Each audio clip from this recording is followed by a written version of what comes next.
So ఇప్పుడే మనం చూసుకున్నట్లయితే కేంద్ర ప్రభుత్వం కీలక ప్రకటన జారీ చేసింది. ఇక చిన్నవారు కూడా వాహనాలు నడపవచ్చు. అవును, గంటకు 25 కిలోమీటర్ల వేగం మించని వాహనాలను 16 ఏళ్ళు దాటిన వారు కూడా నడపవచ్చు. మోటారు వాహనాల చట్టం సవరణలో కేంద్రం ప్రతిపాదనలు చేసింది.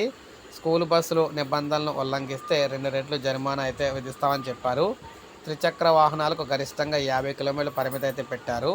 విద్యుత్ వాహనాల వినియోగం పెరుగుతున్న నేపథ్యంలో వాటిని నడిపేందుకు 16 ఏళ్లు దాటిన వారికి వెసులుబాటు కల్పిస్తూ కేంద్ర ప్రభుత్వం మోటారు వాహనాల చట్టానికి సవరణ ప్రతిపాదించింది.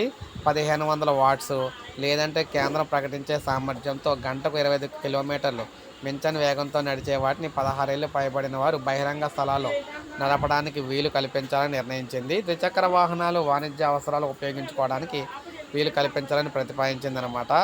ర్యాపిడో లాంటి సంస్థలు అందించే ద్విచక్ర వాహన వాణిజ్య సేవలు కొన్ని రాష్ట్రాలు నియంత్రిస్తున్న నేపథ్యంలో కేంద్ర ప్రభుత్వం ఈ సవరణ తీసుకొచ్చింది. ఉబర్, ఓలా తరహాలో వీటిని కాంట్రాక్ట్ గ్యారేజీ అక్కడ క్యారేజీ వాహనాలకు కిందికి కూడా తీసుకురావాలని చెప్పేసి ప్రతిపాదించింది.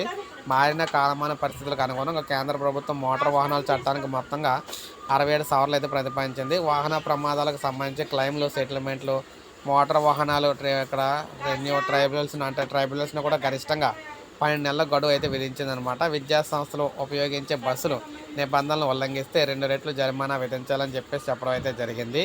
ఇక త్రిచక్ర వాహనాలు ఏవైతే ఉంటాయో ఆటోలు ఇటువంటివి వీటికి 50 కిలోమీటర్ల వేగ పరిమితి విధించి వచ్చే పార్లమెంట్ శీతాకాల సమావేశంలో కేంద్రం బిల్లును కూడా ప్రవేశపెట్టబోతుందన్నమాట. సో ఏది ఏమైనా తక్కువ వయసు ఉన్న వారికి కూడా నడపడానికి అవకాశం అయితే ఇచ్చారు వాహనాలు.